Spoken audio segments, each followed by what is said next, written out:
안녕하세요. 밴쿠버 찰리 인사드립니다. 오늘 이 시간에는 한국의 고등학교와 캐나다의 고등학교 시스템이 어떻게 다른가에 대해서 설명을 드리고, 또한 캐나다에서의 고등학교 졸업에 대한 부분을 설명드리려고 합니다. 한국과 캐나다 고등학교 시스템에 큰 차이가 있다면, 한국에서는 교무실이라는 곳에 선생님들이 이제 모여서 계시고, 그리고 업무를 또 보시고, 그리고 각 반에 선생님이 과목에 맞춰서 이제 들어가서 가르침 주시는데, 캐나다는 한국의 대학 시스템 같다라고 보시면 될 것 같아요. 선생님이 예를 들어서 미술 선생님이다, 또는 뭐 지리 선생님이다 라고 한다면 그 클래스에 선생님이 계시는 거고, 내가 수강한 과목에 따라서 그 선생님 반에 가서 수업을 듣는다고 보시면 됩니다.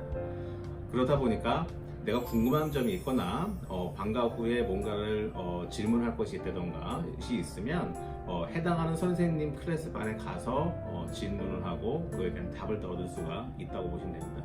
이 두 가지의 차이점, 한국 제도와 캐나다의 차이점은 뭐 장단점이 있겠으나 조금 더 접근성이 용이하다는 것이 캐나다 시스템이다. 그리고 학생과 제자와의 그 갭을 크게 멀리 두지 않습니다. 어느 한 공간에 선생님들이 모여 있어서 접근하기 어려운 그런 것이 아니라, 나는 항상 열려 있으니 너희들이 궁금한 것이 있으면 내 공간으로 들어와라 라는 형태가 캐나다 교육 시스템이다 라고 생각하시면 될 것 같습니다. 네, 그러면 한국과 캐나다 고등학교 졸업에 대한 부분 설명드리도록 하겠습니다. 과거에 제가 2분류제, 3분류제라는 명칭으로 설명을 드린 적이 있었는데요. 초등학교, 중학교, 고등학교 과정처럼 엘레멘터리, 미들스쿨, 세컨더리 과정, 또는 엘레멘터리와 세컨더리 과정으로 구분하는 경우가 있다, 이렇게 말씀드렸어요.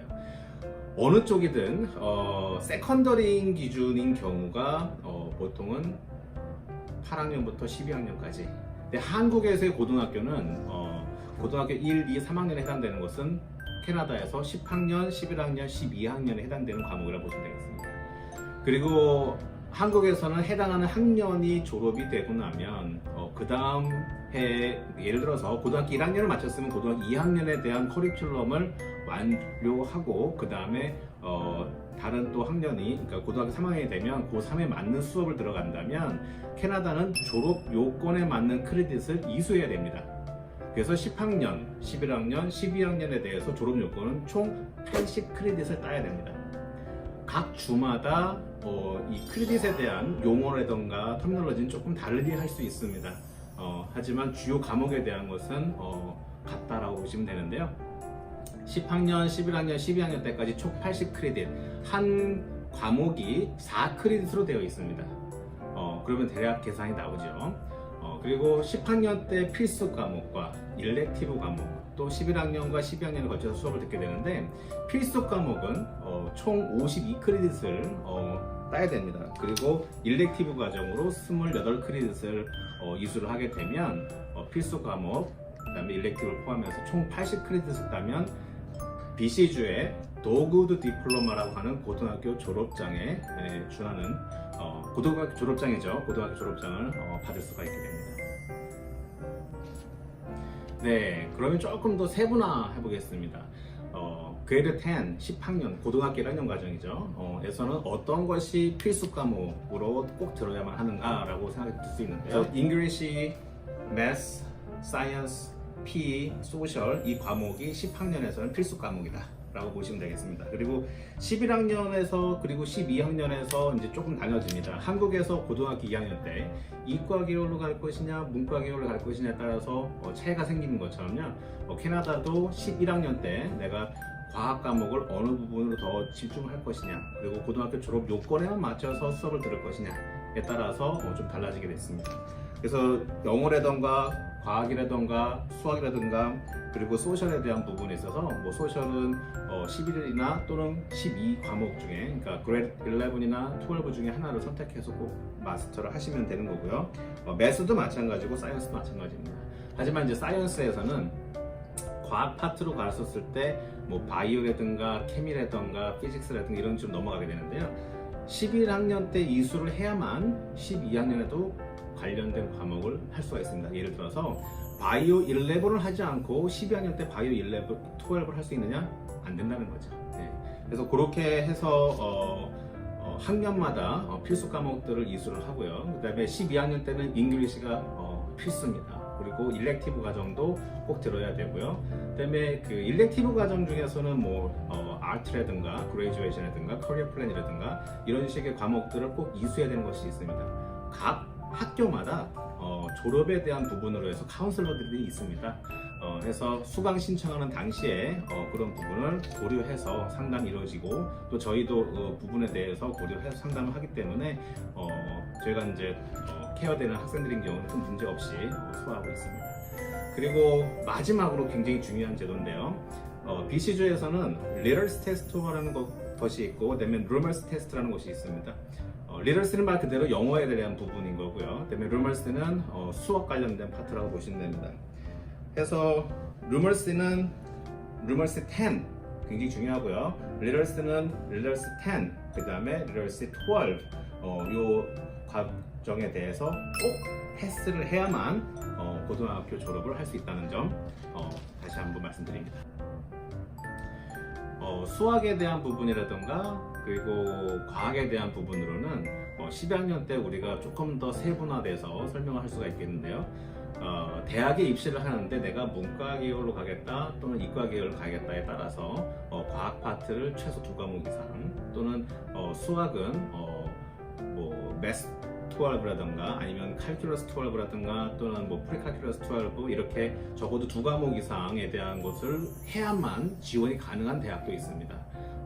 물론 11학년쯤 되면 저희가 이제 개별적으로 모든 학생이 가고자 하는 대학과 생각하는 그 전공들이 있다 보니까 지금 그냥 다 이렇습니다 라고 하는 보편화 일반화를 설명을 드릴 수는 없을 것 같고요. 개별적으로 학생이 진로에 따라서 그에 맞는 부분을 학교 입시에 맞춰서 상담을 드리고 그리고 수업을 들을 수 있게끔 크림 선정할 수 있게끔 돕고 있습니다.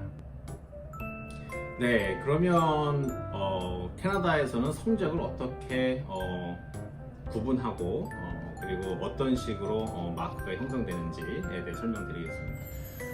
한국에서는 평균 편차 또는 뭐 석차에 대한 부분, 퍼센테이지에 대한 부분, 점수에 대한 부분을 이렇게 평가하고 있었고요. 제가 어린 시절에는 수미양가라는 제도가 있었습니다.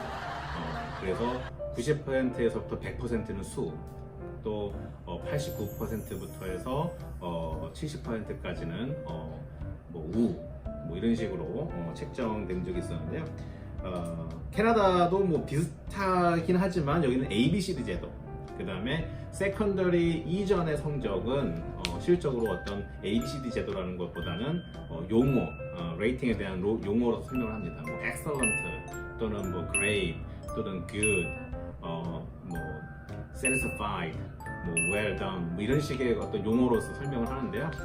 세컨더리 학교 중 특히 10학년, 11학년, 12학년은 대학에 입시를 할 때 그 점수와 퍼센테이지에 대한 점수, 예를 들어서 92% A 뭐 이런 식의 것이 같이 사용하고 있습니다.